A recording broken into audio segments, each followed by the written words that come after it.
Hey guys, hope everyone's doing really good out there.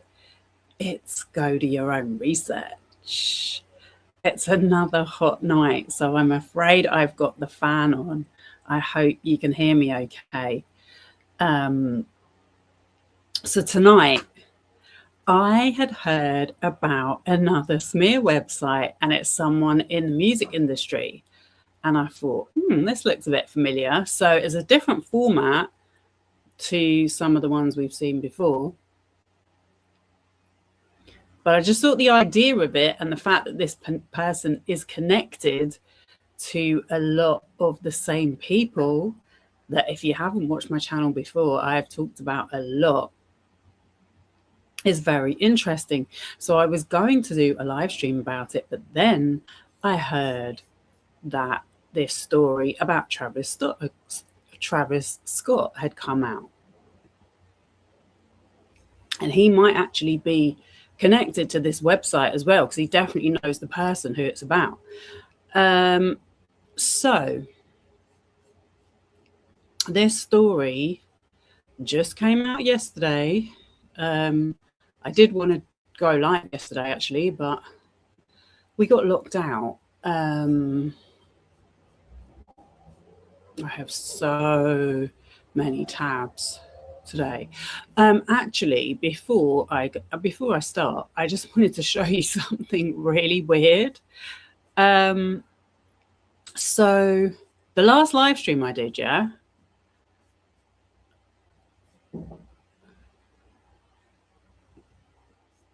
Johnny Depp is now scamming a deep dive. Speaking of all this comments and SEO manipulation and botting that we know is clearly going on. Anyone that says it isn't, they need to open their brain up a bit. So I did this video a couple of days ago. Johnny Depp is now scamming a deep dive. And it has 7 comments, yeah? But for some unknown reason, as of today, you can only literally see 1 comment that was made 3 hours ago, and I replied to it. All the other comments have disappeared, and I've tried looking on every single device. I've tried looking at oops, I don't want to give away what I'm going to show. I've tried looking at so when you have a YouTube channel, it shows you comments that are held for moderation. I've looked in there, there's nothing. Because sometimes if someone replies to a comment and they use inappropriate language, or they say something really insulting or threatening, they'll just hide all the comments, but there's nothing there. So it's just very, very weird that 5 comments have disappeared off my Johnny Depp video. Okay, let me get on to this article that's come up, and it says it's in the Hollywood Reporter, and it's by Gary Bohm. And to be fair, if Gary wants to hire me as a researcher, I know I could do a better job than him. But anyway, Travis Scott's camp worked with alleged smear conspirators. Don't know why that's showing. So this was May 29th, 2019. And it says Travis Scott appears to be the latest celebrity connected to Hollywood's secret smear machine. Documents show the rapper entrepreneur's manager coordinating with a coterie of entertainment industry operatives against an adversary by seeking out potentially discrediting information to post on a ghost platform. The same individuals allegedly attacked antagonists of actress director Rebel Wilson, music mogul Scooter Braun. Scooter Braun, by the way, I think is connected to this website, this latest smear website that I've seen. It's a guy called Larry Jackson. You probably will not know him, but I'm going to get onto it. I just want to speak about this Travis Scott thing first. And wellness influencer Andrew Huberman with damaging anonymous online campaigns. Wilson has denied involvement. Braun and Huberman haven't commented. A redacted group chat from 2024 between crisis advisor Melissa Nathan, digital fixer Jed Wallace, and a third party became an exhibit earlier this year.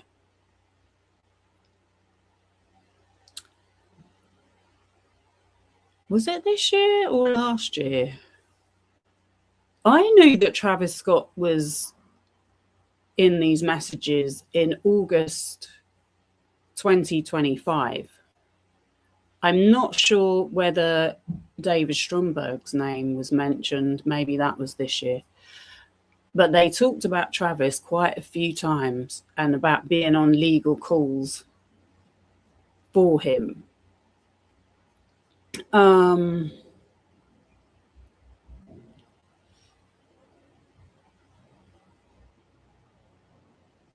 Okay, wait a minute.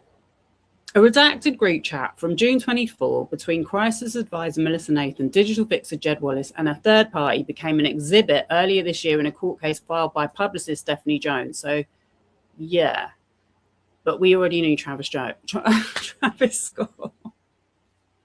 was involved last year. Sorry. That suit is related in the retaliation centered Blake Lively, Justin Baldoni. Legal feud over it ends with us. And by the way, the 47.1 hearing is going to be on Monday. So probably be going live for that. Although I am actually working in the evening, so I don't know how I'm going to do it, but we'll see. The Hollywood Reporter has learned the third party is David Stromberg, who has long managed Scott's career and runs his umbrella company, Cactus Jack, right? So I've got my receipts ready. Let me make that a little bit bigger.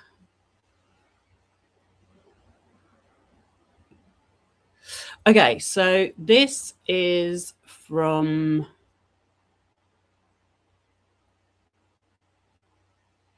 June 24. This is what they're talking about. Let me make it a bit bigger. Okay, so it's Melissa Nathan, and she says, "Sure, let me get something quickly together," and then SOW is statement of work. So, sorry, I should have pulled up a little bit earlier in the message. So yeah, let me just show you. This is the exhibit. So it was filed on the 1st of May, 26. So bear in mind, Jed Wallace wanted to have all his clients' names redacted, and the judge ruled against that. And then very shortly afterwards, the case was settled. However, we did still get a lot of bits of evidence that showed who some of his clients were. So this is a conversation between Jed Wallace, Melissa Nathan, and as it turns out, let me show you, David Stromberg. Yeah, he loved it. So she's basically been requested. They've been requested for their services by David, and it says, Jed says, "My favorite family. I've got the plan for infrastructure. He loves that word. Talk first, I'll make sure the rest works. It's on, but we'll need the most absolute secure process and upfront infrastructure. I've got it, family. Redacted. Love that. Melissa, may I have a quick statement of work to share with him, going to him with an all-in rate for Jed and Friedman, the dream team? Sure. Let me get something quickly together.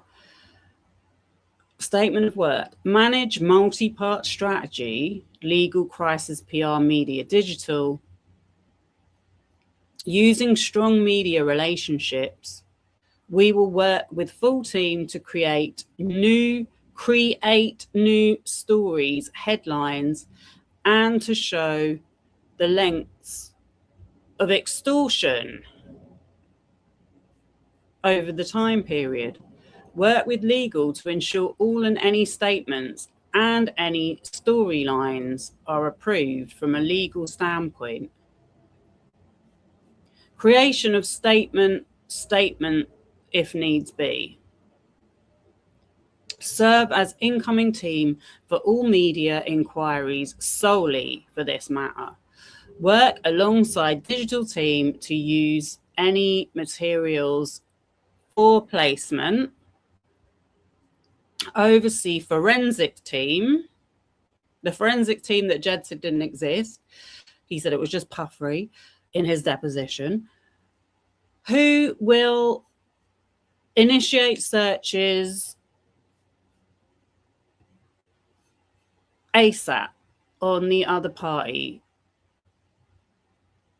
to mine and harvest all intelligence, all relevant information found, used to create external campaign to show redacted agenda, credibility, and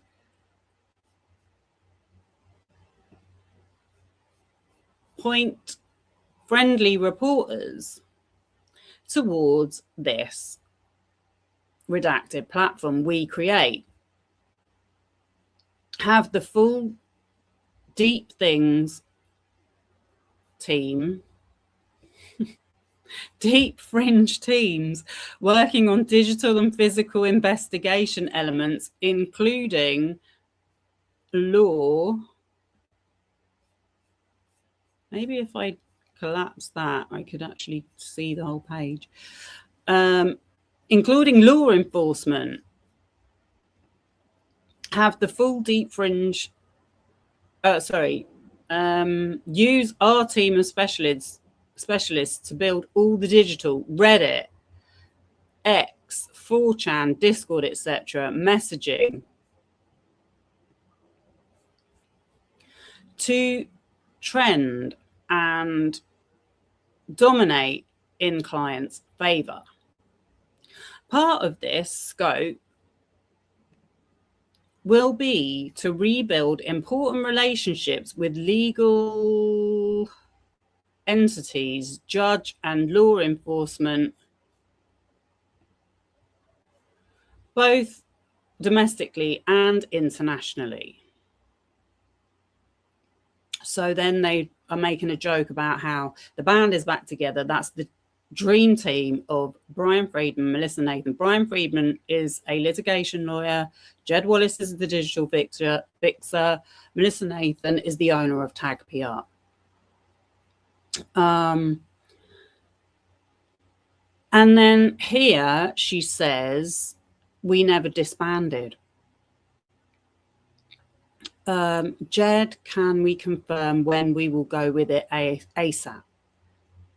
Melissa, I need to know when redacted so I can run a new press run piece. So I can new press run piece? Oh, a new press run, please, kiss, kiss. No, for sure. Don't want to make it worse. Melissa Nathan, I had redacted removed from TMZ. David Stromberg. This is David Stromberg is Travis Scott's manager. Loved I had removed from TMZ. Yeah. Then there's an audio message. Blah, blah, blah. I'm on that MPAC. I have a bunch of reporters good to go on the drop. Signal, please. So they're switching to Signal, which is disappearing messages.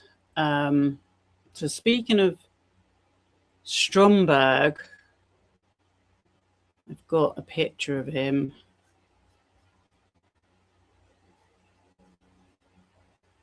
I can get rid of that.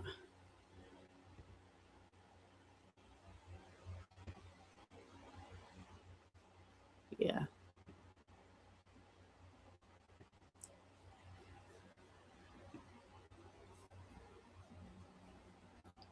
This is him.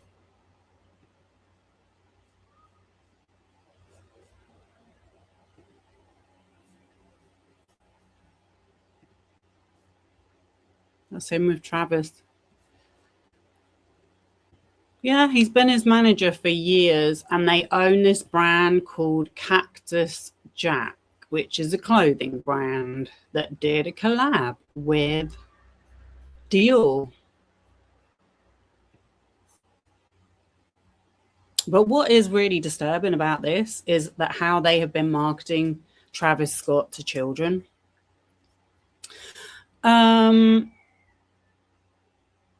going back to the article, it says the Hollywood Reporter has learned the third party is David Stromberg, who has managed Scott's career and runs his umbrella company Cactus Jack. Other redactions in the text exchange, obscure references to Astroworld, Scott's annual festival that in 2021 resulted in a mass casualty crowd crush, as well as unspecified charges being dropped. Stromberg and Scott didn't reply to requests to dismiss the matter. So then he goes through the messages. Well, I've just read them all out, so we don't need to read his article. So the word that was redacted was Astroworld, which is what I thought. Because this is the thing, this is the mistake I made, yeah? When I saw those text messages, I thought they were from June 24 because it said 6/4.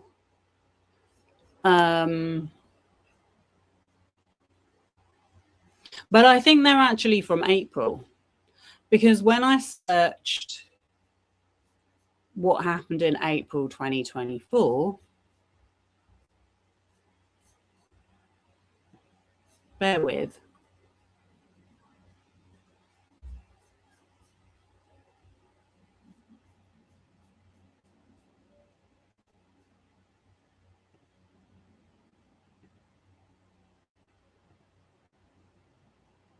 There we go.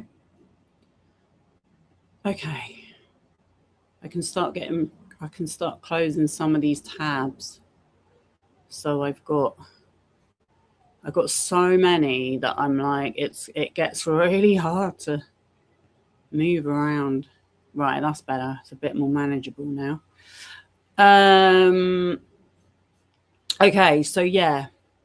In April 2024, a Texas judge rejected Travis Scott's request to be dropped from the ongoing civil lawsuit connected to his 2021 Astroworld Festival. The Texas court held a hearing, and issued an order confirming that Scott and his company would still have to face hundreds of lawsuits. Yeah? So this was all going on from late 2021 onwards. Did I have anything about...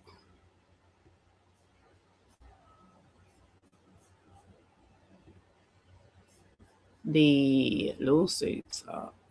I don't think I did. Well,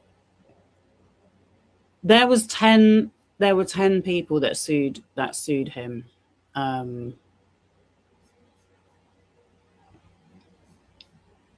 Oh, here we go. Sorry.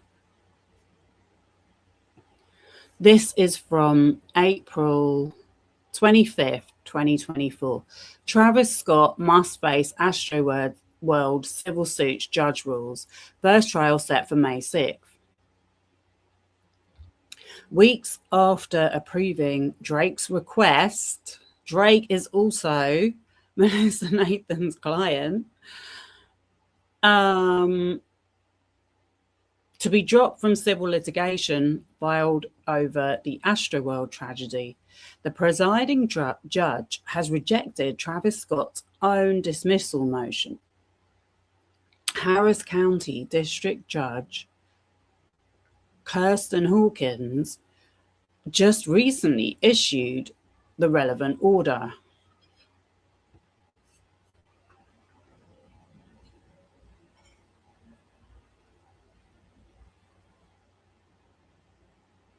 One sec.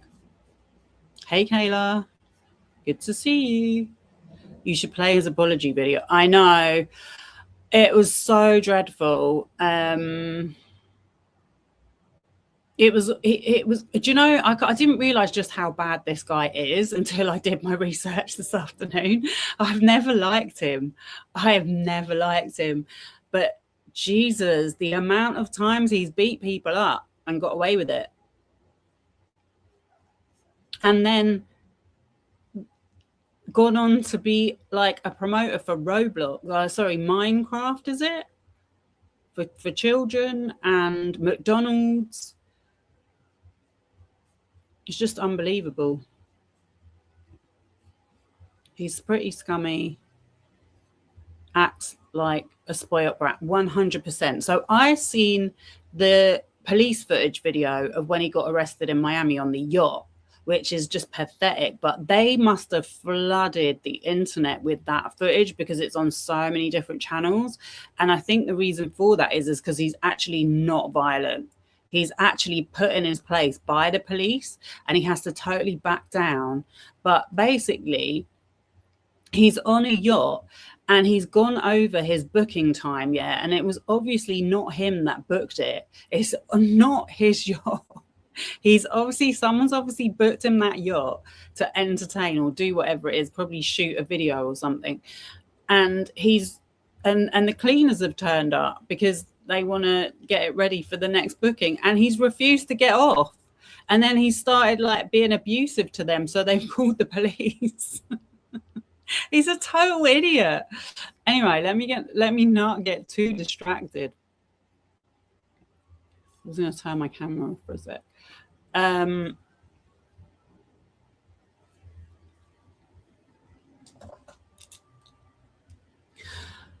Okay, as described by the outlet, Judge Hawkins, so this is for the Associated Press, Harris County District Judge recently issued the relevant order which entered the media spotlight in a report from the Associated Press. As described by the outlet, Judge Hawkins declined to dismiss hundreds of lawsuits leveled against 32-year-old Scott following the crowd crush that took place at Astroworld in November of 2021.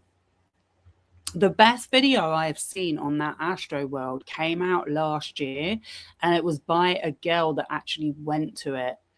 She actually made a video about her experience. Like, it's a long form video. It's really good because it's so accurate. She's not coming from any side. She's not trying to push an agenda. She's giving an honest account of her experience of going to that event. And I mean, it just looks so scary because she said that when she was separated from her friends, it was so hard to meet up with anyone again, just because she went to the toilet or something. The level of people flooding around, and that was mainly because earlier in the day, a whole crowd of people, because he had said, calm down, calm down. He'd been urging more people than had bought tickets to go to it, or that the venue had capacity for. They had rushed the door, and a whole load, because there was like hundreds of extra people in there. And the fire chief actually spoke to him before he started the show and said, I really think you should shut this down. It's really dangerous. And he just ignored them.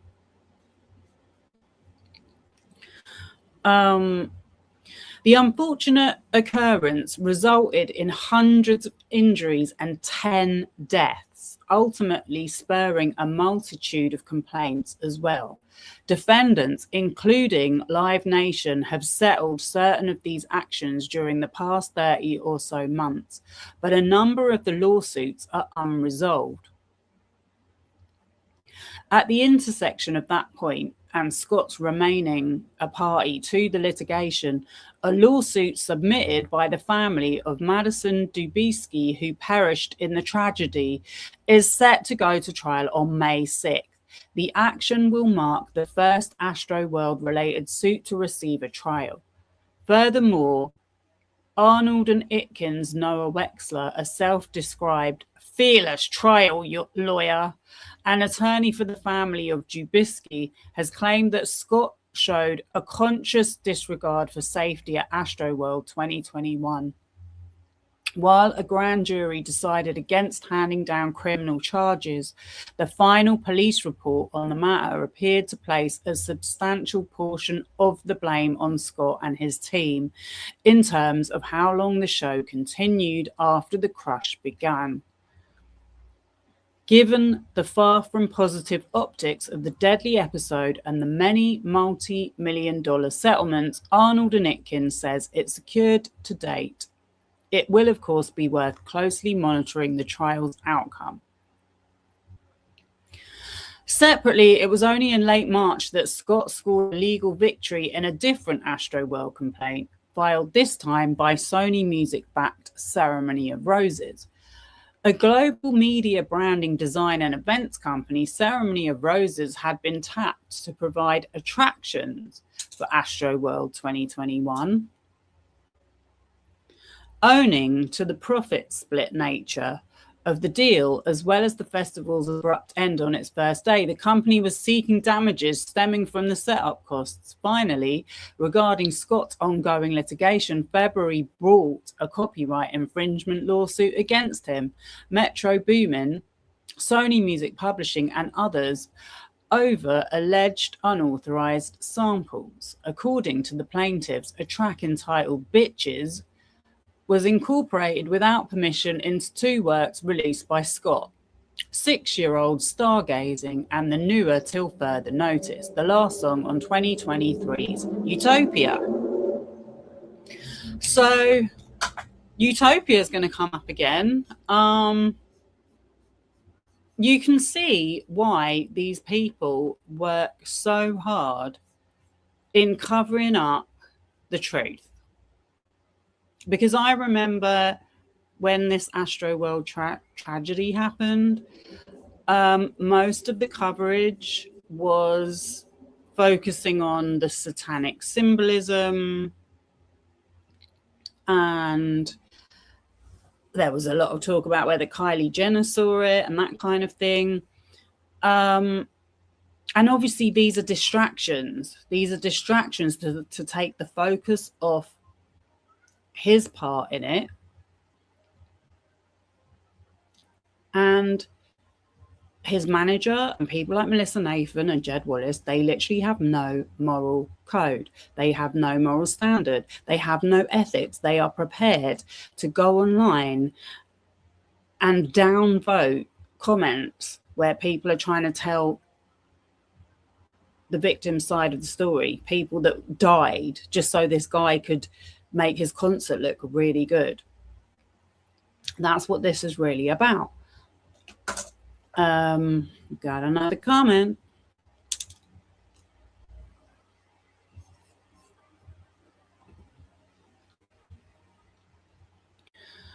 You don't know who the man is, a singer. He's a rapper.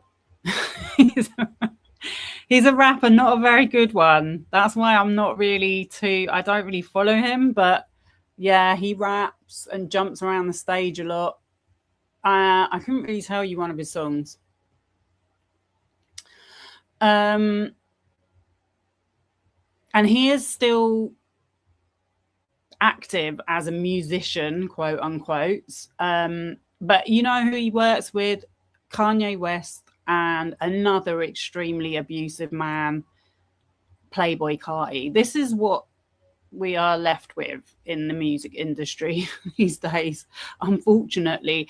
And these people that their teams, that they call them, they like to say their teams are the people enabling this behavior. Because I honestly didn't know about all the other arrests. I knew about the Miami arrest and I knew about the Paris arrest, but the previous ones I didn't know about. You remember them describing the phenomenon of people being suffocated by the overwhelming crowd and lack of space. I know it's awful. It's really harrowing, horrifying. And like you said, the apology he did was just terrible. You know, he just like, it was in black and white. It was as if Kanye West had art directed it for him. It was in black and white, and it was just him holding his head a lot with his hands. He didn't look into the camera. He didn't apologize. He didn't take any ownership of his part in what happened, which people can argue, well, that's because he didn't want to admit liability, because then he would have been sued. Well, he was sued because he was liable. But then he did this pathetic partnership with BetterHelp and said that he was offering a free BetterHelp sessions, which are free anyway. Like, BetterHelp literally gives their sessions away to everybody as a compensation gesture. It was unreal.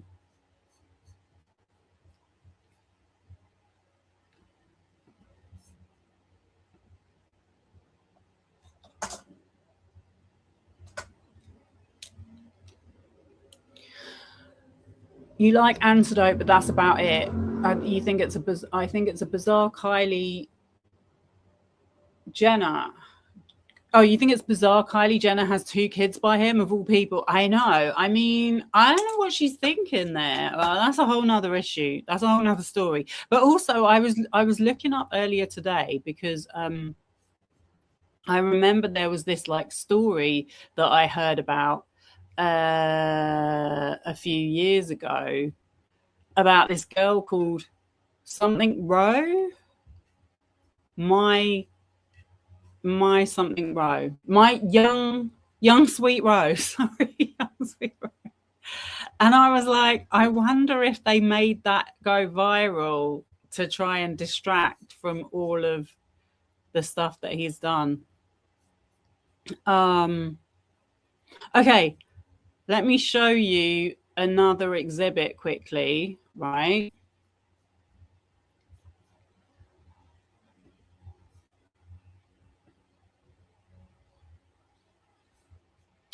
So we've got the judge saying, you know, there's going to be this civil suit is going to go ahead, and obviously all the evidence would have come out. Do you know what I mean? So they wouldn't have been able to deny it anymore. This is another exhibit. I know it's from a bit later, but I just wanted to show it anyway because I couldn't get every single. Oh, Jed Wallace was so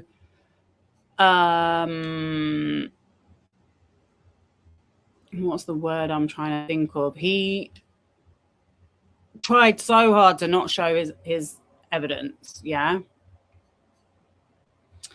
But this was filed right at the last minute in May 26, and it's an example of where he's got a whole bunch of Reddit threads. This is the guy who in his deposition said he only did monitoring. That was all he did. He didn't know how to do SEO manipulation. He didn't know how to weaponize SEO links. He didn't know what that meant. He just said it to get clients. He didn't have a team. But in fact, there's a conversation where he said, I mean, this is actually in November, which is interesting because this date is very significant, 2024.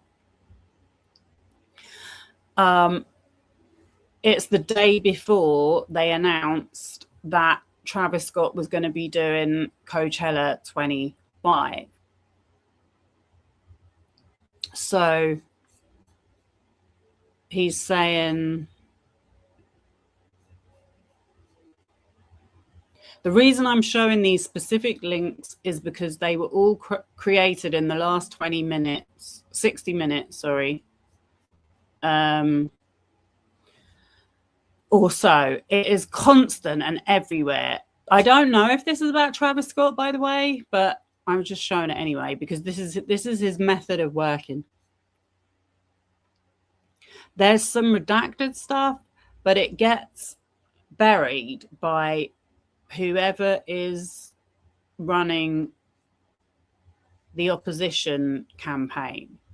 I need to be able to throw a ton of upvotes at this stuff that is rah-rah to redacted, especially in redacted critics where it might get back to redacted, and need to downvote everything else that's acting as a drag on redacted as part of our mandate from you and yours. Yeah.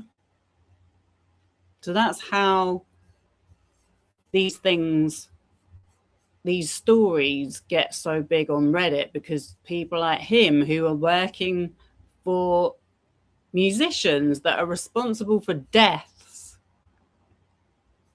are manipulating what people are talking about. Right, so let me just show you this quickly. This is, I put into YouTube, Travis Scott arrested. And obviously there's like all of these which are from Miami, yeah? The body cam.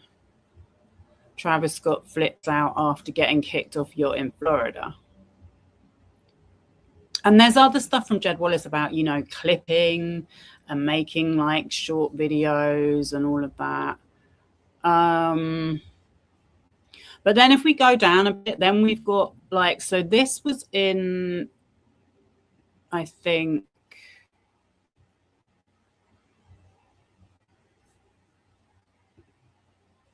that was in August. He was arrested, handcuffed, and led away by police from his hotel in Paris. So that was when he was over in Paris to watch a basketball game, because it looks like he had some kind of brand deal going with Fanatics, because he sat next to Michael Rubin. It's so funny because I made a video about Michael Rubin like in 2024 when he was doing that white party, and all of these people were at that party. Travis Scott was there, Adam Ross, Drake. Like, I knew there had to be some kind of connection behind the scenes, and now it's like all come to light since I've been doing my channel. It's really mad.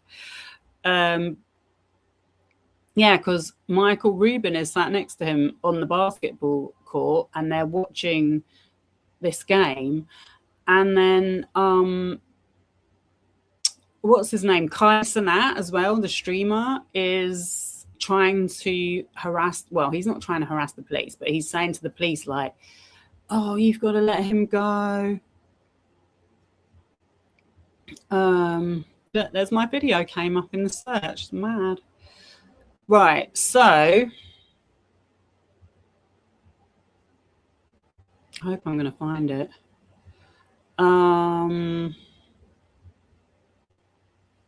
So many versions of it, right?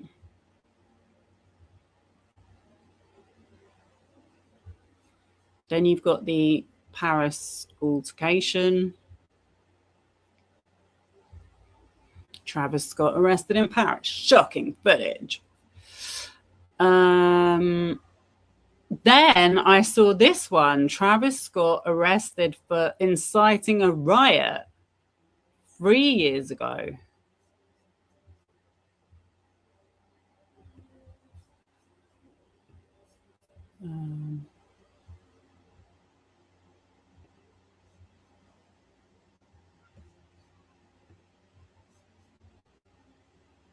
Sorry, 6 years ago.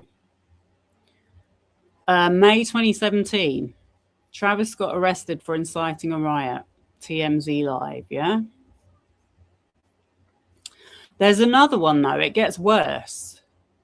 There's another one.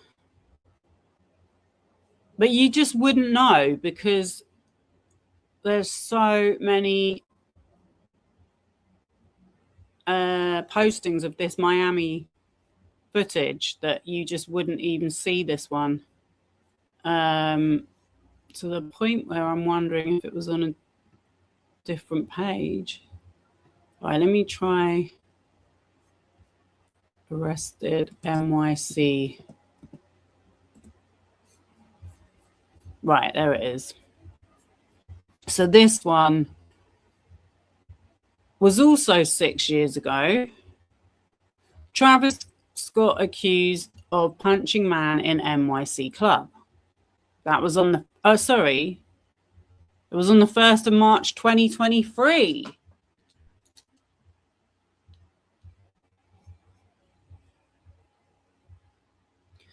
Travis Scott is wanted for questioning by police after a man claimed the rapper punched him in the face at a New York City nightclub early Wednesday. A sound engineer who works at Club Nebula in Midtown Manhattan told the authorities that he was in a verbal dispute with Scott that escalated into a physical alteration around 2 a.m., police said. So this guy actually worked there. He was the sound engineer. That's him there, look. And he was telling him to turn the music down. And he punched him in the face.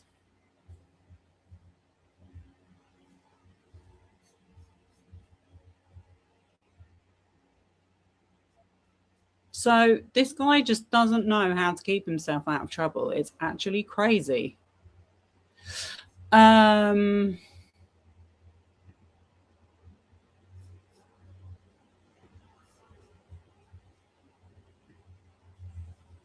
But now you know why he pays these people so much money to do his cleaning up for him. Okay, so the other thing that I found out was that in 2022, I'm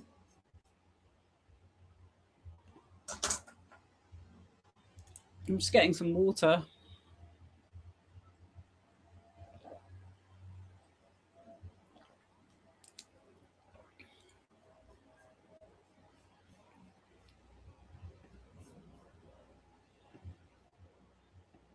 In 2022, Travis Scott fans seemingly faked over 60,000 signatures on a petition for him to be allowed to perform at Coachella after he was removed from the lineup following the Astroworld tragedy.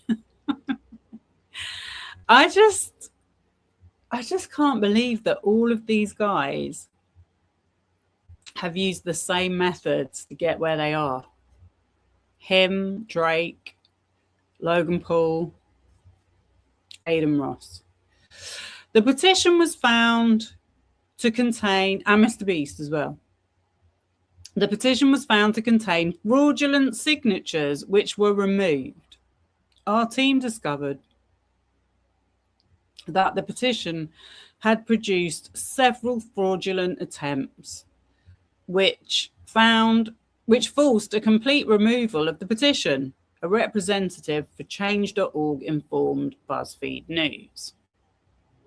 A fan-made petition campaigning for Travis Scott to be allowed to perform at Coachella has been removed from Change.org after it was found that over 60,000 of its signatures had been faked. The petition was created earlier this week following an announcement in December that Scott, who had been set to headline Coachella in 2022, would no longer be performing at the festival. The decision to remove Scott from the Coachella lineup was prompted by public outcry in the wake of the Astroworld tragedy, which took place on November 5th. Scott was at the forefront of the immense backlash, having produced and headlined the Astroworld Festival that left 10 fans dead and hundreds of others injured. On January 26th, it was reported by a number of outlets that the petition for Travis to be reinstated as a headliner for Coachella 2023 had amassed over 70,000 signatures in just 3 days, so only 10,000 of them were real. However, despite reports of its booming success, the number of signatures mysteriously plummeted overnight, dropping from over 70,000 to barely 5,000 on January 27th.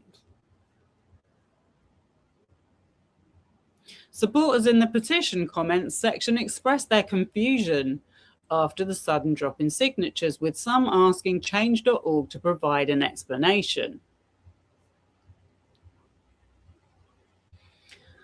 So again, anyone that thinks these people are not making fake comments, just go and have a look at all of this. After reaching out directly to Change.org, a representative was able to clarify to BuzzFeed News that over 60,000 signatures were removed. So it's 65,000 were removed from the petition after engineers at the company detected fraudulent activity. This petition was removed from Change.org due to violations of our community guidelines. The petition was found to contain fraudulent signatures, which were removed. After further investigation, our team discovered that the petition had produced several fraudulent attempts, which forced a complete removal of the petition. A spokesperson for Change.org informed BuzzFeed News. We are deeply committed to the experience of our users, which means prioritizing accuracy and finding and eliminating fraud. It's fraud. It's scamming. It's conning your fan base, pretending you're more popular than you are. We have a range of automated systems and teams dedicated to blocking and removing double or fake signatures and detect other fraudulent activity, the statement concluded. But despite fans' failed campaign, many still hold hope that Scott may be set to appear at Coachella as a surprise guest with Kanye West. See how he's always involved? Who was reportedly signed on as a headliner to replace Scott. After it was confirmed that Kanye, now legally known as Ye, would be headlining the festival, fans instantly began speculating that his set might involve a number of special guests, including Scott.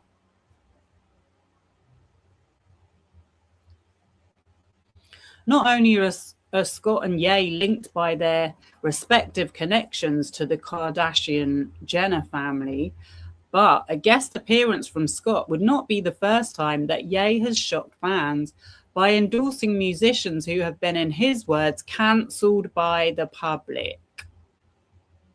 As you might remember, Ye faced a ton of backlash after he brought Marilyn Manson, who has been accused of abuse and SA, and DaBaby, who made anti-gay comments last year on stage at his third Donda listening party in August. At the time, fans speculated that their involvement was a statement on cancellation and celebrity culture. Ye appeared to confirm this fan theory a few months later in November when he discussed the topic of cancel culture during an appearance on the Drink Champs podcast. I love cancel culture. I'm above it. I'm running to get cancelled, the rapper said. When I sit next to Marilyn Manson and DaBaby right after both of them got cancelled for 5 songs, it's like They can't cancel all of us. Well, how's your career going now, Kanye? With all this in mind, it certainly isn't out of the question that Ye might take a similar approach at Coachella with a guest appearance from Scott. I guess we'll have to wait and see. Well, I don't think it happened, but you know what did happen was, thanks to the hard work of his team,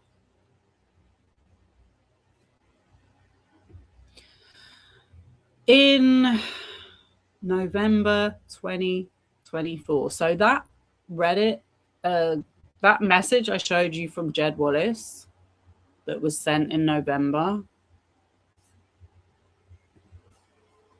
about Reddit threads needing to have some upvotes thrown at them, was on the day before this. It was on the 19th, and this was on the 20th.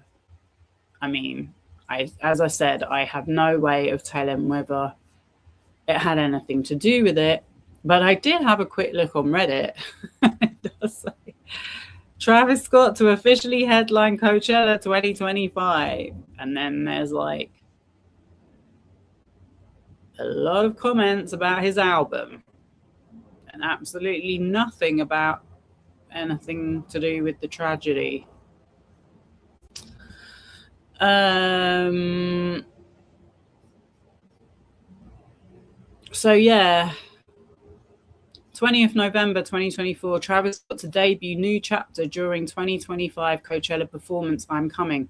Oh, I think another thing that I meant to say was that in April of 24, a lot of the partnership deals that Travis Scott had with brands, it might have been earlier actually. It might have been after the tragedy happened, maybe like in 22 and 23.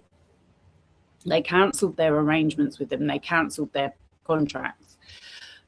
So 2024 was meant to be his comeback year, basically, until that judge said that civil suit was going to happen. However, he settled that last civil suit as well, so it didn't go to trial. Travis got to debut new chapter during 2025 Coachella performance. I can't get the article, unfortunately, but I'm just sort of giving you a bit of a timeline. So I'm trying to remember if there was, I just have a really bad feeling that there was another incident as well in April of 24, even before that guy in New York. Not before, after, sorry, because that one was in, when was that one? That was in 23. Yeah, the sound engineer got punched in 23. I just have a feeling there was another one in 24.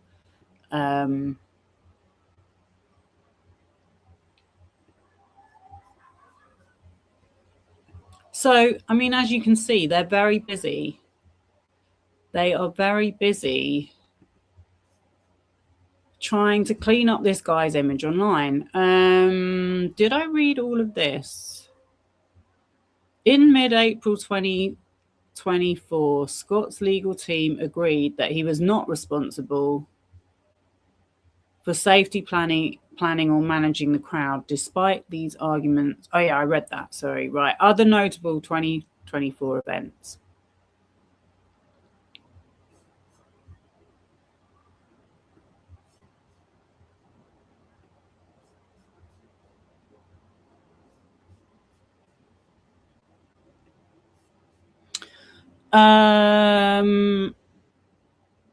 Although the priority news for April focused on the judge's ruling, Scott made international headlines later in 2024 for separate arrests. June 24, He was arrested in Miami Beach, Florida for disorderly intoxication and trespassing, following an altercation on a yacht charter. The charges were later dropped. August 24, he was arrested at a luxury hotel in Paris, France, after getting into an altercation with his bodyguard, his own bodyguard.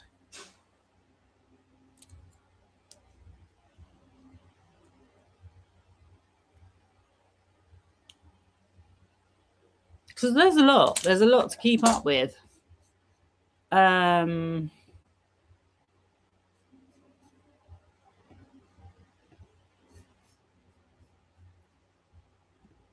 then I think one more thing I was going to share was,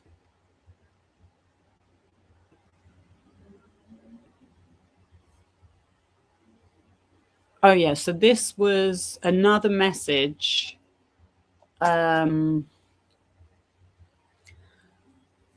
between Tag PR, Melissa Nathan. This is from Brianna Koslow. So she used to work there.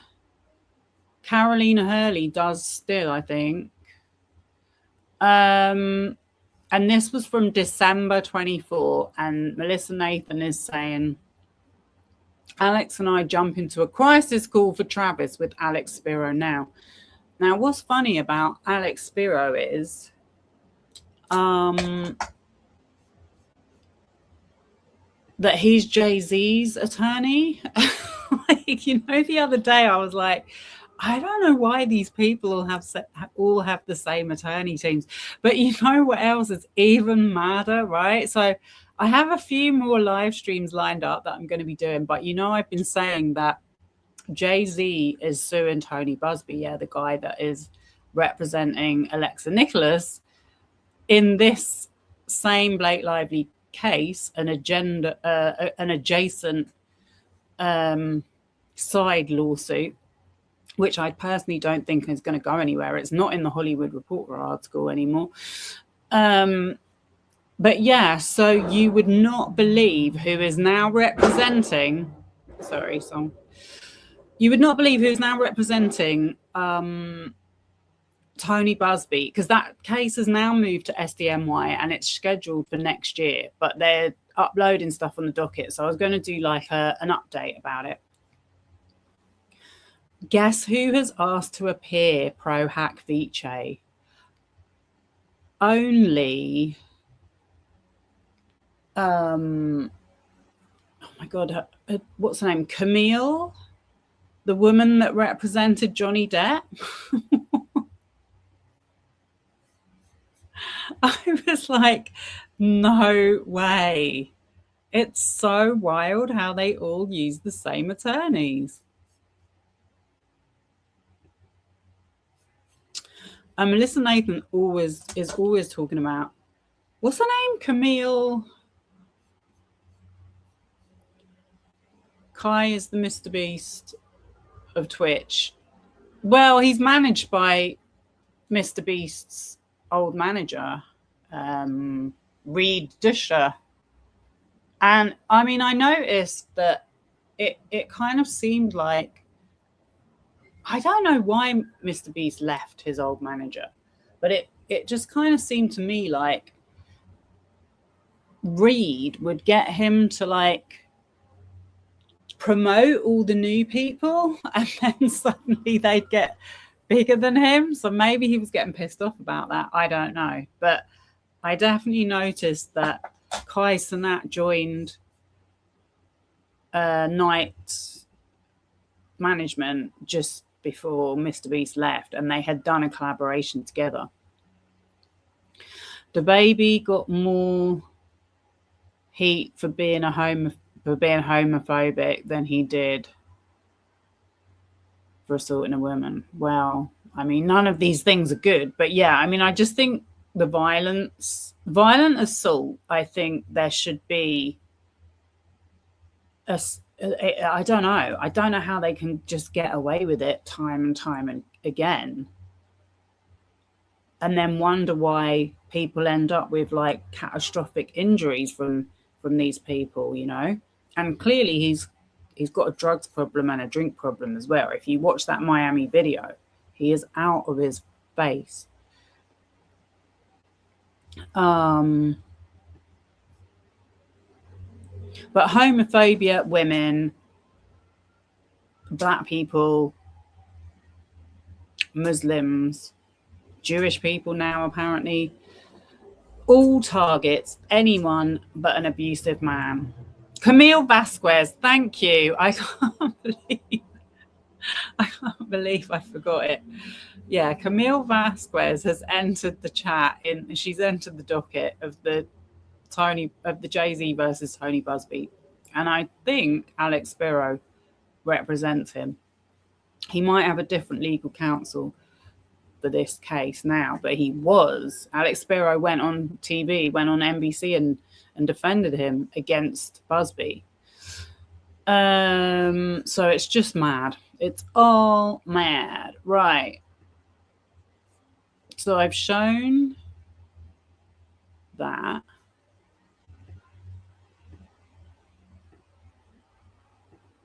I've shown that. I've shown that.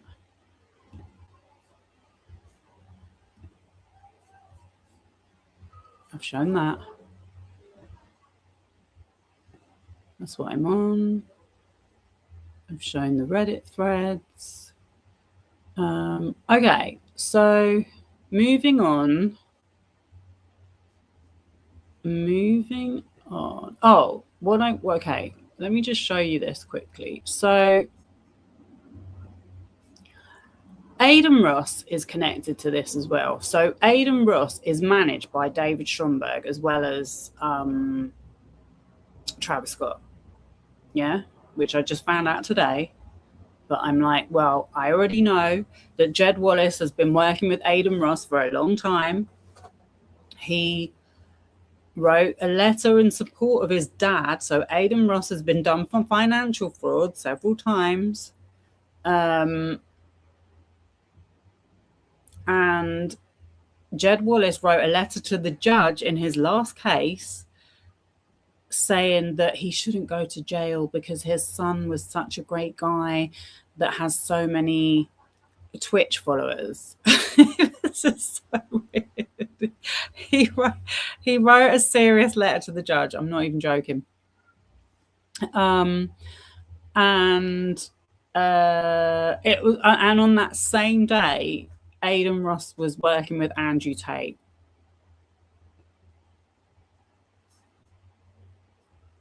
And obviously, Adin Ross is represented by Brian Friedman as well, because I found a clip of him saying how great his lawyer was, and it's Brian Friedman.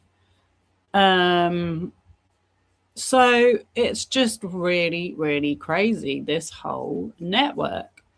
And I was just going through those images of David Stromberg and just trying to see what connections there are between David Stromberg, Travis Scott, Kanye West, Scooter Braun. And I mean, I wasn't even looking for Adin Ross. He just came up in it. But obviously, Scooter Braun used to manage Kanye. Kanye and Travis Scott are very close. And Scooter Braun owns a stake in Melissa Nathan's Tag PR company, yeah? So when you start thinking about all of this, it's kind of like leading to where this Next Smith website has come from,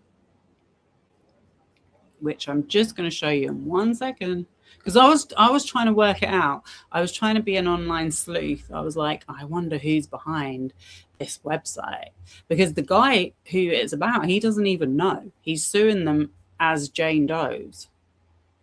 Right, let's. I'm asking one time, chat, did everyone get off his dick? Chat, or David, will Utopia beat Album of the Year? It's really quiet, but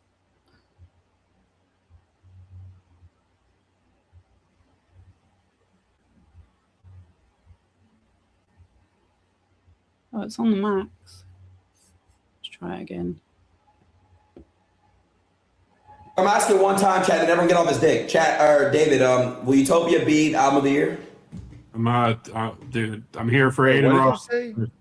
Oh, they're just dick suckers, bro. Like, they're just literal groupies in my chat, bro. Like, that's all they spam. Every time they see him, they use me for that shit, bro. All right. Obviously. Like, what other albums? Yeah, like, what do you guys want him to say? No, it's going to be ass. Obviously. No, it's crazy. It's coming real soon. So that was David Stromberg going on Aiden Ross's live stream. I have no idea why, but and they're asking about Travis Scott's Utopia album, and then the Reddit post says Travis Scott's manager David Stromberg says Utopia is crazy and coming real soon. So it's all this kind of like cross promotion they do as well. But the thing for me is people can say, well, what they get up to in their private life, you know, it's rock and roll or whatever. But this is literal children watching this stuff, yeah? And what they're watching is these guys that are over and over again committing acts of violence against women, and they're not going to prison for it. That's all I'm annoyed about. Right, let's get into part 2. So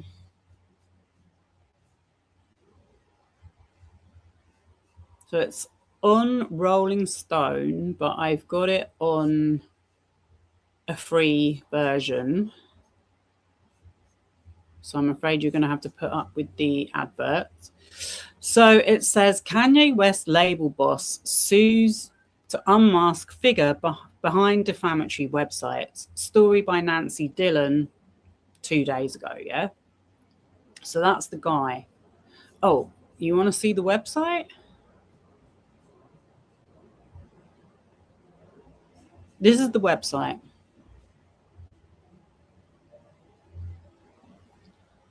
Scammer exposed. Larry Jackson Jr. and Gamma's Yeezy betrayal.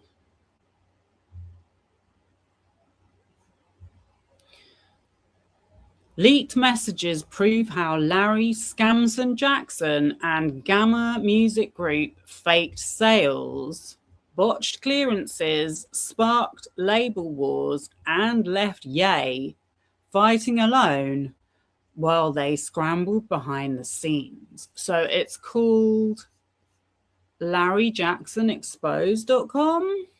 A familiar title. Now, let me explain who he is, because I didn't know, but I found out. He is a music executive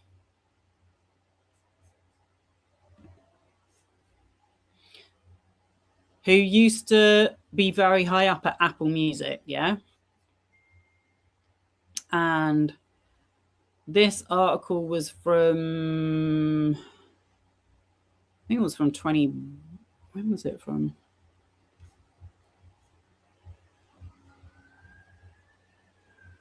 23. Apple veteran Larry Jackson launches Gamma, bringing unprecedented private equity to frontline music business. So when I saw that, I was like, that sounds exactly like what Scooter Braun does. Brings private equity to mess up music artists' career. With major backing, Jackson acquired the distributor Vidya and signed stars like Usher and Snoop Dogg to the best capitalized music company, going head to head with the world's big 3, right? So 6 years ago, Drake delivered a message to Apple Music, then global creative director. So he used to be the global creative director of Apple Music. And Drake gave him a shout out. Yeah, so he's friends with Drake. So back to this story. So I hope this is all making sense for y'all. So this is published in Rolling Stone. And it says music executive Larry Jackson is suing to identify the anonymous person or people behind what he describes as a coordinated, malicious, and ongoing campaign targeting him, his independent label Gamma, and the label's artists. He says the reputational warfare started after an article cast him as one of the masterminds of Kanye West's risky comeback.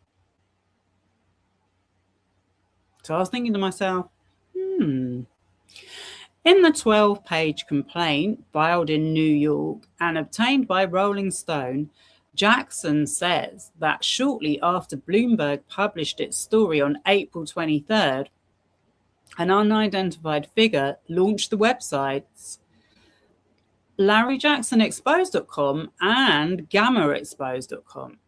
The sites published false, misleading, and defamatory statements about Jackson and his business.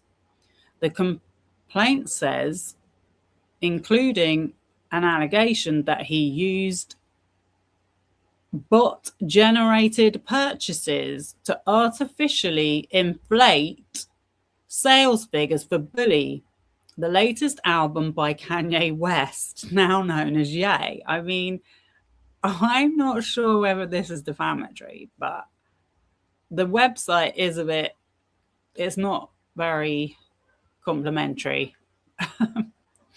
The website also falsely states that Mr. Jackson lied to Gamma staff about a contractual provision with Kanye West that said that the artist would be dropped if he had any racist or anti-Semitic outbursts. The lawsuit says, according to the complaint, the site's claimed employees found out Jackson lied to them when the contract got uploaded to company files. Jackson says the allegation is not true and falsely imputes dishonesty and deception in Mr. Jackson's management of Gamma. It's not just the fact that these people all seem to know each other and that the name of the website is pretty familiar, but the content of it is very similar to what Brian Friedman and what's the other one called? Scooter Braun are known for. With there was a guy that used to work for Goldman Sachs that was in litigation with Scooter Braun. Just really reminded me of that. Sorry, I lost my page.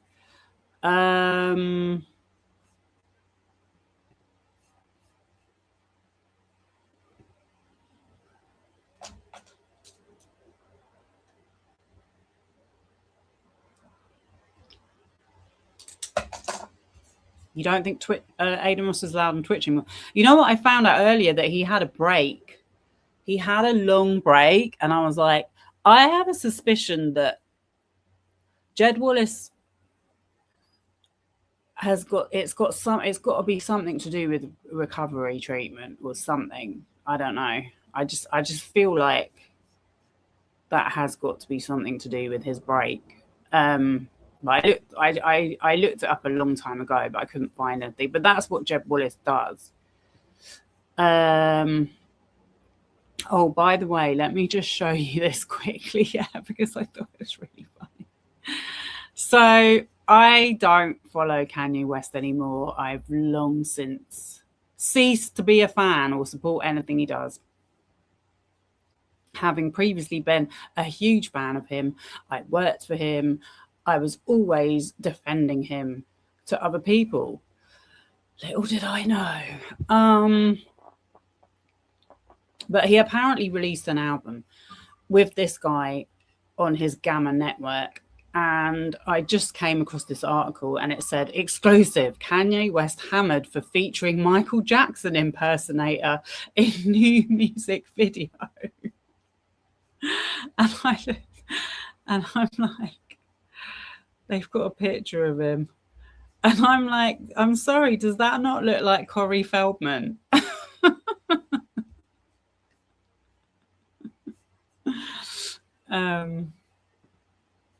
So I just wanted to show that. Because obviously they focused on Kanye in this article.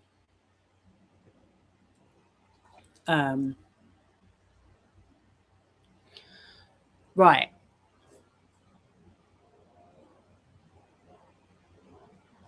Jackson. So this is not Michael Jackson. This is Larry Jackson, an industry veteran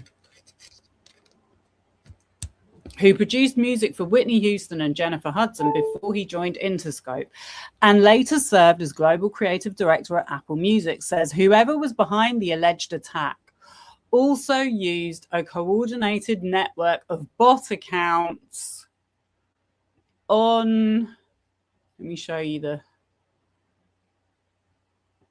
website while I'm reading it out. On X and Reddit to amplify the defamatory content. The effort made the campaign appear organic when in fact it was orchestrated by a single actor or group of actors working in concert, the lawsuit alleges.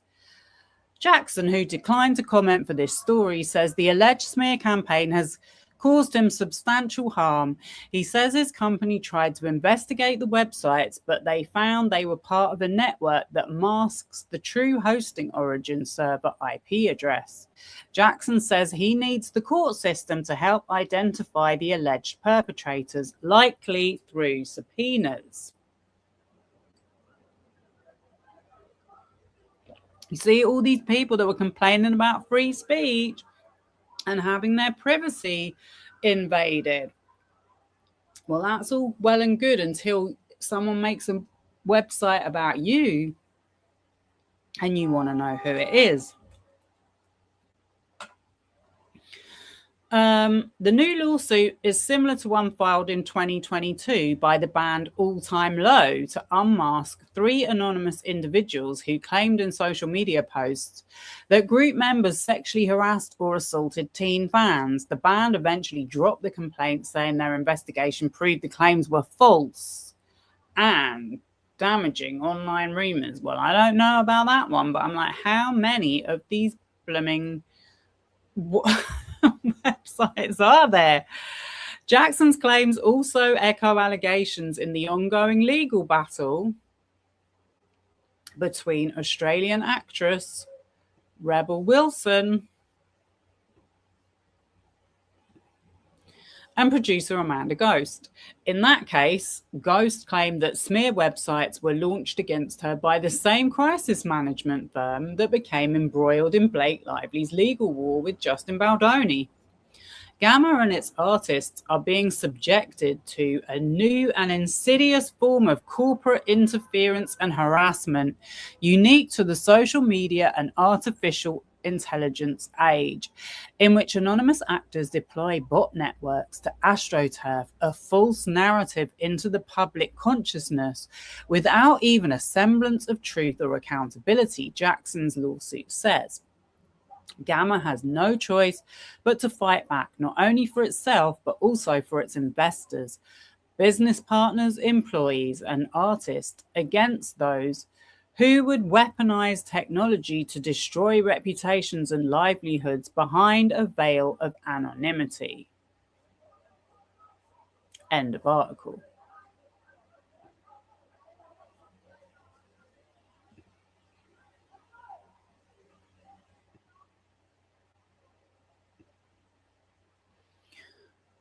So let's go back to the website and see what you think. So it's only one page, but there's actually a contact. It's cool. You can send them a message if you've got any receipts. Contact at larryjacksonexposed.com.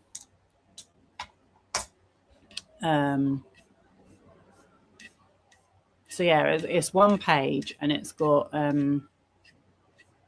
mean, they say they've got receipts. I think they're using the term a little bit loosely.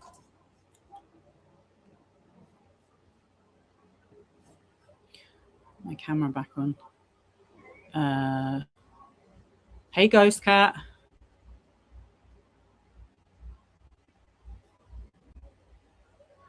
You thought Aiden was hanging out with Clavicular? Oh, I mean, look, I don't know. I'm sure he does. They all seem to. It's a streaming brosphere, isn't it? It's a psycho streaming brosphere. So I'm sure they are. And also, isn't Clavicular sponsored by like JD Vance? So they're all MAGA as well. Like, have you guys heard about Academics has been outed as being paid to do MAGA content on Rumble? The receipts have been shown. Money has been exchanged.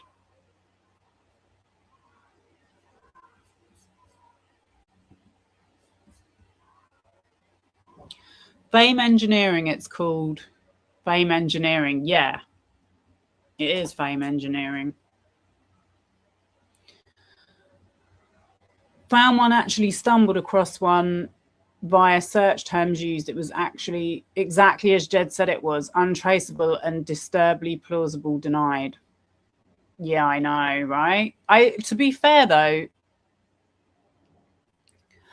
I just feel like they've created this mess now, and not one of them has integrity, and none of them are making the same amount of money that they were, because it's not sustainable. So they have nowhere else to go. And it is sad watching the destruction of music as we know it. Everything, entertainment, music, like Nicki Minaj going MAGA. It's really sad in a way, because it's like, acting career's over, become a MAGA content creator. Singing career not going too well, that's okay, we've got a place for you here.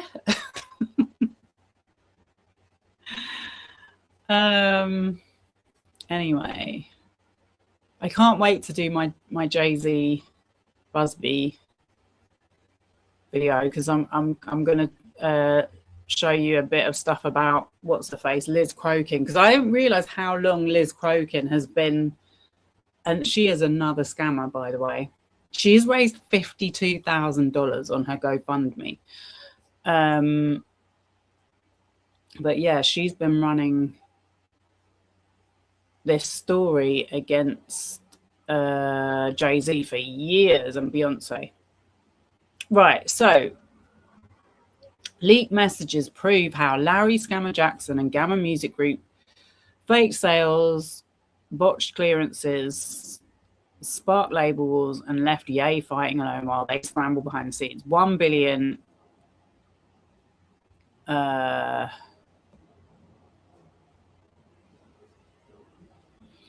is what they said they raised.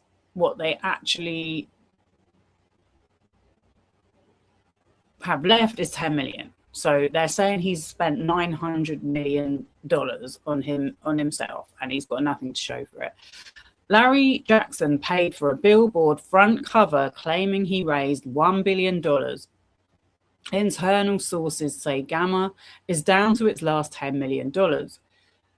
80 million burned with nothing to show for it.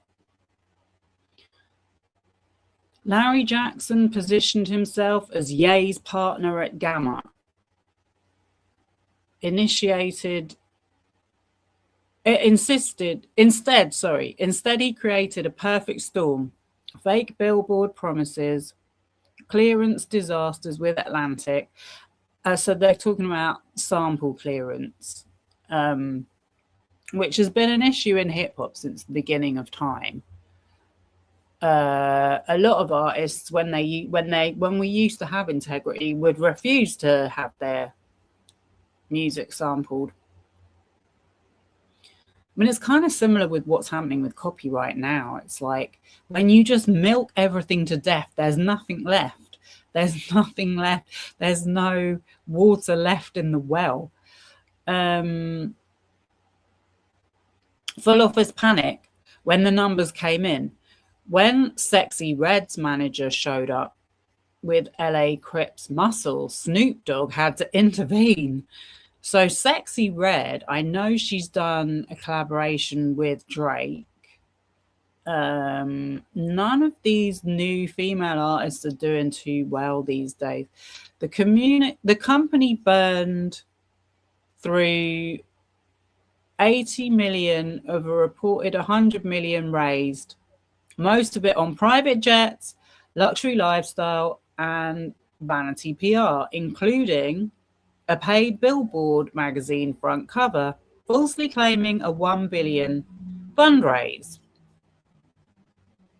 So, I mean, this is like pretty standard in PR, to be fair. They're not the only people that do it, if they have done it. He's saying it's defamatory. No client retention, just advances and exits.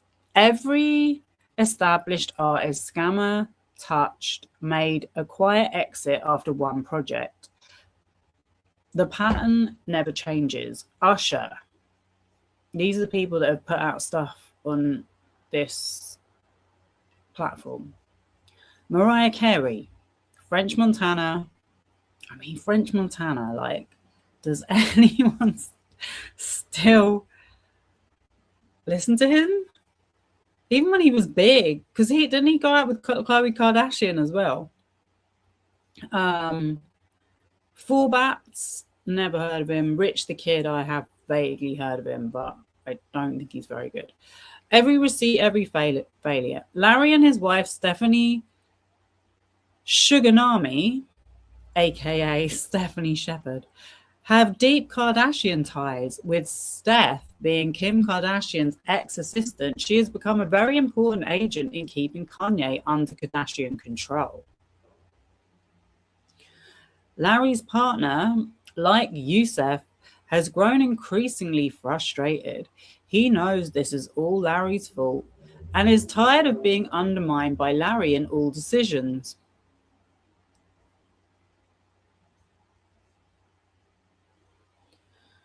In 2025, after 2 full years of operating and raising many frivolous spending red flags, such as his expensive red wine habit on the company card, he was forced to cut 50% of his staff and overhead costs.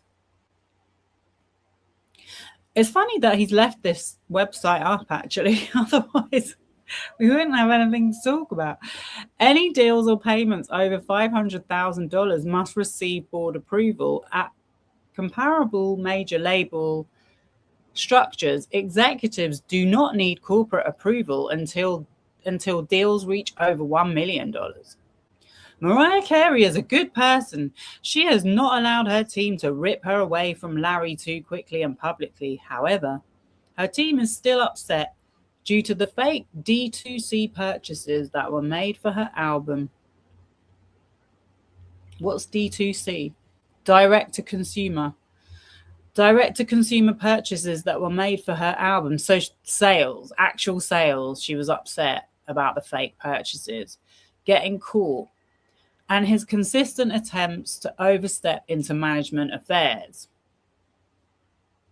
Travis Scott is not coming to save him. Larry pays Travis's manager, David Stromberg, $400,000 a year as a consultant just to be able to come around and take pictures with Travis. This is all allegations. They say they've got receipts, but they haven't really showed anything. Since these leaks occurred, payments have been isolated and found where Larry made direct payments to known stream manipulation, botting, and fraud direct to customer sales companies from Gamma bank accounts. Well, I hope you've got receipts for that. I mean, I guess the discovery on this is going to be interesting if it goes anywhere. I been know Gamma was laundering Mimi's money since they took $10,000 pure sales off HFIA debut week. What's HFIA? Here for It All. Oh, is that her song? I mean, is that her album? An industry insider points to Mariah Carey's Here for It All debut week, where roughly 10,000 pure sales were reportedly stripped after the fact. The same Billboard strip pattern observers see with Ye's Bully. The allegations inflated first week numbers were used to make it. Sorry. The allegation inflated first week numbers were used to make Gamma's accounting and investor reports look healthier than they actually were, with Mariah's catalogue effectively becoming cover for the books. I mean, I've got to be honest with you, like, this is basically the pattern of all music platforms right now, what they're stating. No different from what's happened with UMG and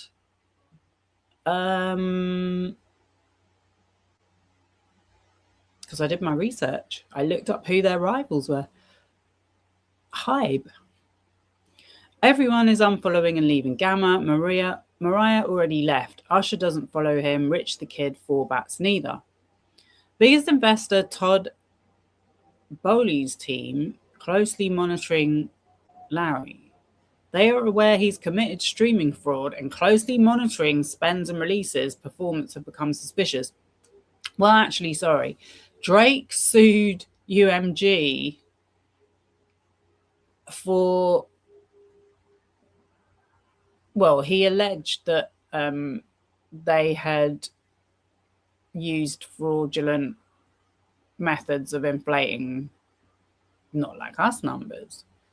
But the case was dismissed. So I don't think he had a lot of evidence, but it definitely has been found out that Drake has been using bots to manipulate his streaming numbers. So I just feel like it's pretty common in the industry right now. Paid for Billboard front cover claiming he raised $1 billion, false headline, clout chaser. Larry obsessed and commented from the Gamma social accounts himself during the Bully release, trying to defend narratives. Jaden next victim being positioned by Usher, Larry, and Clive. I have no idea what that's about. Sources allege that emerging artist Jaden is being groomed and positioned by the same network, Usher, Larry Jackson, and Clive Davis, that has allegedly exploited previous signings. Husband to Kim K associate and new handler to Kanye West. Married into Kardashian vicinity as social climber and agent for the agenda, keeping Kanye sedated currently. Kanye, Usher, Mariah, French Montana, and Rick Ross albums, all heavily botted to keep up startup's image. Company all smoke and mirrors. Rumored to be embezzling investor funds for private flights, grandiose lifestyle, personal PR, and legacy artist signings to enhance image and status. It's not even just music companies that do this. Just recently over here, there's a company called Brewdog, which claimed to be an independent brewery, yeah? And he raised money as a startup to people that he knew, his network, his friends, probably some relatives as well. and they all bought shares in it. And then just recently, and then it was valued at like, I don't know, $1 billion, probably something like that. And suddenly all these brew dogs are opening everywhere. Meanwhile, a couple of years ago, some actual whistleblowers came out and said that he was a bully and was abusive to staff, and it was all these allegations that had come out, but they were done by proper investigative journalists. I mean, I actually knew one of the people that was a whistleblower. He wanted to book me for a job. That's how I got to know about this. So yeah, just recently it was announced that Brewdog had been way overvalued, and it was actually worth a fraction of what it had been valued at. And all the people, the original investors, lost their investment because it sold at a loss. So this is happening for so many people with these startups.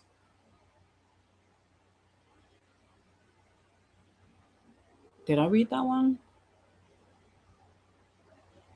Rumored to be embezzling investor funds for private flights, grandiose lifestyle, personal PR and legacy, artist signings to enhance image and status. Yeah. Usher did a deal with Gamma because of Diddy, Larry Jackson, Clive Davis, gay power cult. Yeah, I keep hearing these rumors about Clive Davis. I've never seen any proof of it, but they did the same thing to Usher and Justin Bieber. That's why Bieber hates Usher. Same thing with Justin Bieber. He was very much used as a scapegoat, as a sort of distraction for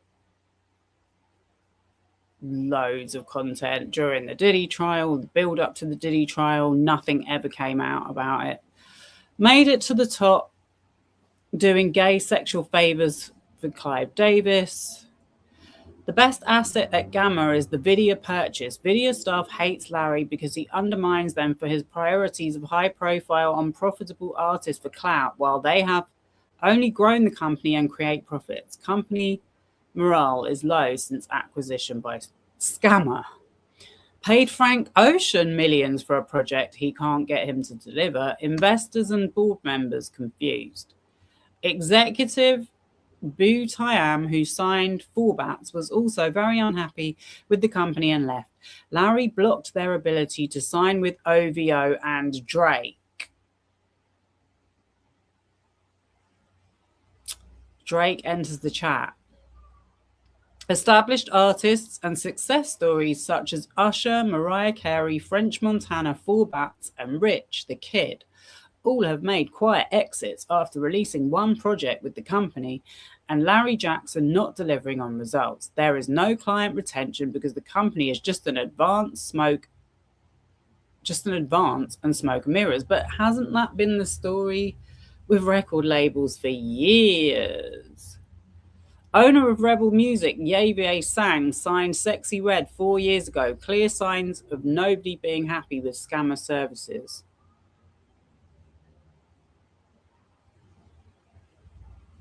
I guess this is a receipt.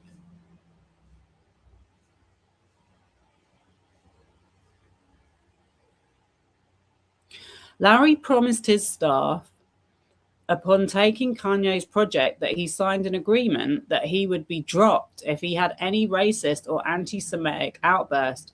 When his contract got uploaded to company files, they found out he lied to them.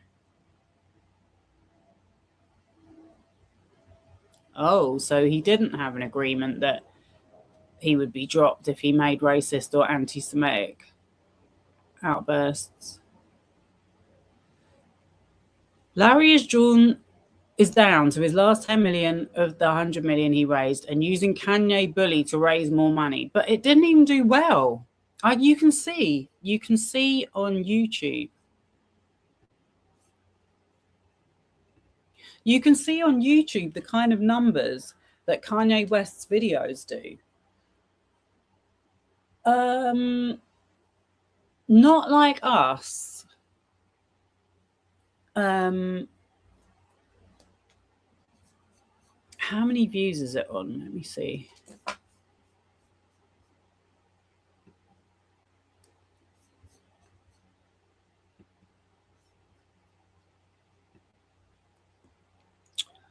Not like us.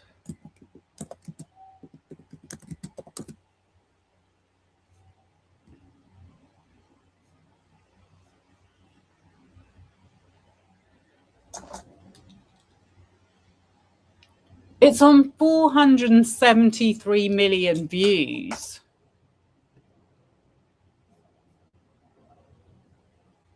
Kanye West doesn't get anything like that. He doesn't even get 1 million. He doesn't even get 1 million.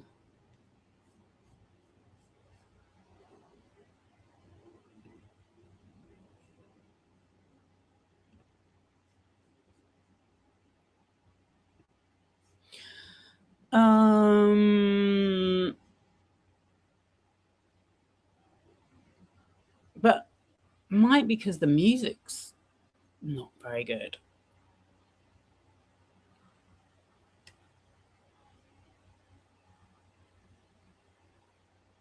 Billboard final numbers. Kanye 159k total, only 46k physical. Scammer and Yeezy promises of more units were fake sales that got removed by Billboard.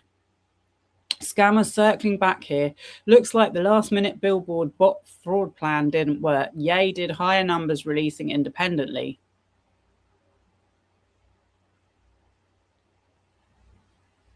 Oh, there's another Melissa Nathan, Scooter Braun client, BTS.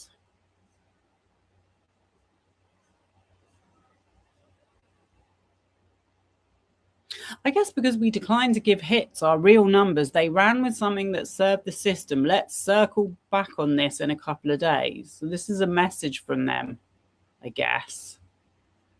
April 1st, 2026. It's the bots taking on the bots. Summer Smash, do the right thing. We already know you have the offer for Ye. Send it. Atlantic has threatened scammer Larry Jackson and Ye with serious legal issues over not asking the label for permission to clear Don Toliver songs with Ye. Definitely a lot about Kanye West. There is panic in scammer offices after fumbling Yeezy Week 1 sales and Sexy Red manager pressing Larry Scamson with LA Crips. Snoop Dogg had to call to intervene. Lauryn Hill and CeeLo will be at SoFi Stadium with Ye. Lauryn Hill was left off Bully due to sample clearance issues. Gamma and Larry Jackson failed to clear Lauryn Hill's sample for Bully. She's still performing live with Ye anyway, proving the artist succeeds without Scammer's help. Ye is currently trying to add a pop-up show. He's probably said to her, I'm going to sort your money out, don't worry. Ye is currently trying to add a pop-up show in Chicago this week. He offered to do Coachella for free, and Coachella declined him. This has left tensions at Yeezy high. While Larry Jackson and Gamma were botching distribution and clearances, Ye had to personally hustle his own pop-up shows. Coachella rejected a free performance. Scammer's drama is actively killing opportunities.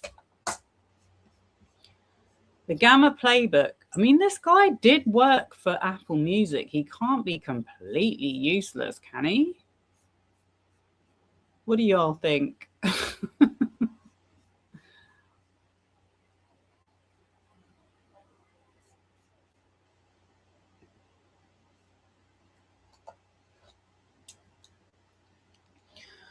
Have I read about the 3 billion fraud that's occurring on Spotify? Yes, I have. I definitely have. Yeah, I've heard all about it. And also, I made a video about this a long time ago. But UMG has investment in Spotify. And I heard recently that Bill Ackman is taking over UMG. Well, I thought he already had. I thought he already owned it in 2024 when I made the video.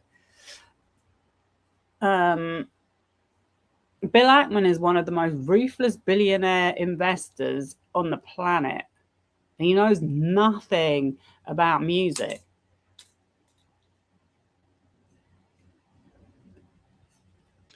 Darker Stories episode. Oh, it's called Melody Fraud. Also discusses how all these streams are totally coming from farms. I know, it's like, I mean, streams don't even make money. Even if they were real, they would not be making the artist enough money. So the idea that it's bots, the whole thing just seems totally pointless. And I think one of the points I was making in my video about UMG, because the video is called something like UMG as a pyramid scheme, because this is a pyramid scheme. They're getting all these new artists in down the bottom, giving them like 360 deals, which means they own everything. It's the same thing with reality shows. You know, people sign up to do reality shows, and then they have to sign a contract saying that any products they make, obviously due to being promoted on the show, Real Housewives takes a cut of it. So, you know, it is a form of slavery, but this has been going on for a long time. I mean, it's nothing new in the music industry. People have been speaking about it since, well, as long as I can remember.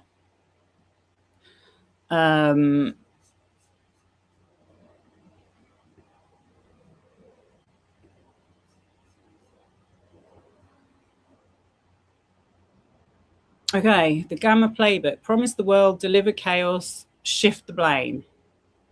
Every screenshot, every timestamp, legal threat, blocked sample, meltdown day. See, I couldn't see.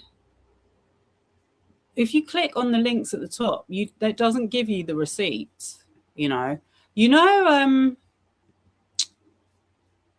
Rain on Your Charade, yeah, the website about Alexa Nicholas. That is such a well-designed website. The one that some people tried to say was part of a smear campaign. She has uploaded every single document, every single link that she has referenced in the video series. And it's very clearly laid out. This doesn't have anything like that. It's just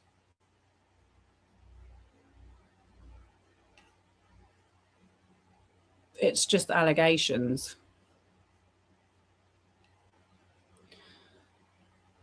Anyway,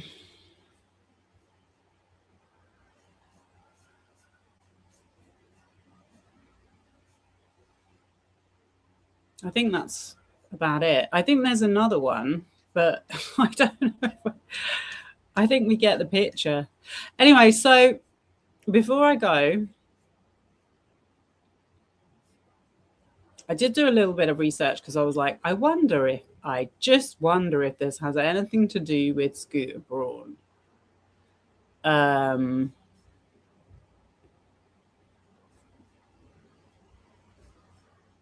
so I searched, what is well, I put in something like, who is the competitor of Gamma? And it said, what is the competitive landscape of Gamma Company? What is Gamma's competitive edge in today's creator-driven media world? Gamma has leapfrogged legacy labels by blending high-end film, artist ownership models, and modern distribution to become a creator-centric hub founded in 2023 with deep capital backing. It pairs multimedia storytelling with broad distribution and global expansion. This shift reframes the company as a strategic alternative to traditional music and media players.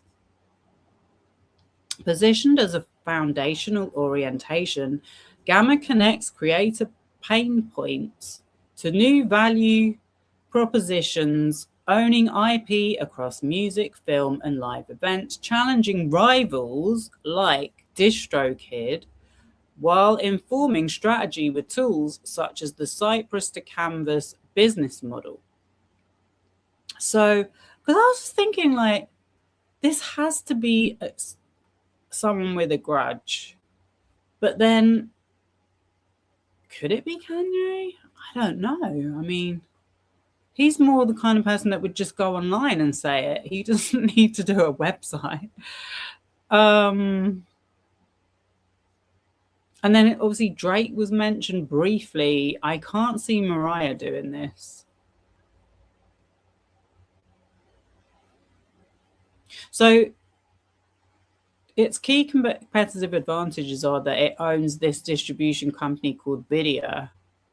A bit like I said, UMG has shares a big stake in Spotify. So they're all very similar. Who are the main competitors challenging Gamma?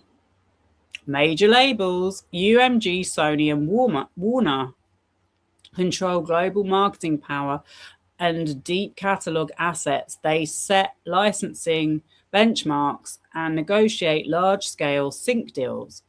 Label services, BMG and Believe offer distribution plus artist ownership, eroding Gamma's leverage with independence and reducing its cut of long-haul revenue. Tech-first platforms, United Masters and Spotify creator tools target unsigned talent with low-cost aggregation and data-driven promotion, threatening Gamma's pipeline of emerging artists. Global acts and new entrants, Hybe and K-pop firms expand US presence with fan monetization playbooks, forcing Gamma to match high engagement community models. Catalog bidding wars, high profile catalog contests, regional powers. So, yeah, basically UMG, obviously Drake is kind of between labels right now, I think. Kanye is between labels right now. So I just looked up what Scooter Braun is currently doing because, as I said, he owns a huge stake in Tag PR, who hires Jed Wallace. And they also have their own digital department who make websites called... Is this something with S? You know who I mean anyway. Rosa, something running with a K. It's coming back to me. But it could have been them. It just seems very them, the content. And the fact that it's very one-dimensional is very them. So, yeah, sorry. Right. This is the last thing I'm going to read. So, Scooter Braun to transition out of CEO role at Hybe America. This was... When this was... It was pretty recent. 11 months ago. Scooter Braun will be transitioning out of his role at CEO of Hybe America, the company announced on Tuesday. The executive will instead become a senior advisor to Hybe chairman Bang Si-hyuk and will remain on the board of directors. Isaac Lee will replace Braun as CEO of Hybe America. The company said the shift would allow Braun to pursue other areas of strategic focus while remaining closely involved with Hybe's long-term vision as one of the company's largest individual shareholders. Braun initially gained prominence through his work managing artists such as Justin Bieber, Ariana Grande, Balvin, Demi Lovato, The Kid Laroi, and many more. His transition from full-time artist management began in June 2021 following Hybe's strategic acquisition of his company Ithaca Holdings. Since then, Braun has been instrumental in connections between Western and Asian markets, overseeing Hybe's growth in the US, including acquisitions, adding top-tier talent and executives, and establishing the foundation for the company's multi-label structure and IP-driven strategy within the Western market. Scooter has been an extraordinary partner, a visionary executive, and a true catalyst for cultural exchange, Cy Hayek said in a statement. His contributions have been vital in establishing our ambitious presence in the US market. I am deeply grateful for his leadership, his astute instincts, and his unwavering passion for artists. We wish him immense success in his exciting next chapter and look forward to continuing our partnership in executing Hybe's global vision. Isaac Lee has been leading Hybe Latin America as chairman since November 23. Oh.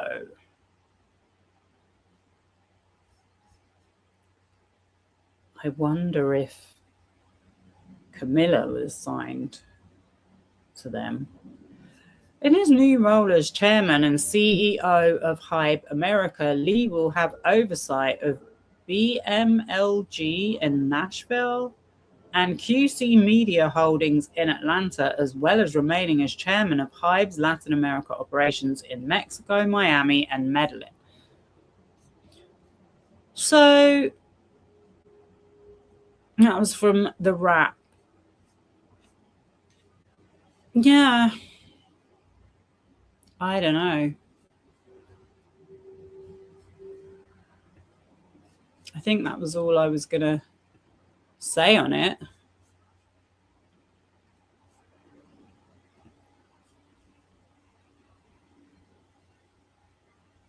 Self-paying ecosystem. I know. It's bad. It's really bad. And then when you think that most of these artists are like getting hooked on drugs, they're going around assaulting fans, they're behaving however they want, and then they're getting like getting signed to promote brands like kids games like Minecraft and Roblox and McDonald's and Busy Drinks. It's like, yeah. But anyway, what do you think about Scooter having something to do with it? It was just a thought, but it just kind of fits. There may be more that we don't know about. There was another thing I read today earlier as well, which I'm trying to remember exactly, that in one of the deep dives I did, there was a DJ that had dated Scooter Braun. Was it Scooter Braun or Justin Bieber or one of them? Is it like Chantel someone? And then I read that she had been with Travis Scott as well. And I'm like, why do they all go out with the same girls as well? Like, it's all just so incestuous. Scooter Braun does have his fingers in a lot of pies. I know, right? And also all his artists left him. And yeah, I just feel like, I don't know. I guess we'll have to watch this space and see if anything comes of it. I don't actually have the docket for it. I just found the Rolling Stone article where it was talking about it. But I mean, I guess if anything happens, I will hear more and then we can see what comes out of it. But just one for the records.